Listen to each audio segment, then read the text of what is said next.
खबर शामिल करते हैं। हमारे deputy bureau chief Mohammad Waseem Bhatti की रिपोर्ट के मुताबिक दरिया सतलज में इंडिया से छोड़े गए 2,80,000 क्यूसेक सैलाबी रेले के बाद जो कि हेड सलेमान की पर पानी का रेला गुजर रहा 1,65,587 क्यूसेक का रेला मंचनाबाद भोका पतन के दरमियान में मियां अमीर गोपेरा का हिफाजती बंद टूट गया। बंद टूटने की वजह से मियां अमीर गोपेरा की बस्ती में पानी दाखिल, जिसकी वजह से लोगों की फसलें पानी में डूब गई। लोगों के घरों में पानी दाखिल हो गया, लोग नकल मकानी करने पर मजबूर।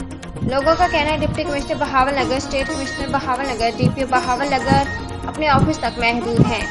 अवाम का मजीद कहना है कि हमारे पास ना कोई रेस्क्यू की टीमें आई, ना कोई हमारे पास फ्लड रिलीफ कैंप लगाया गया।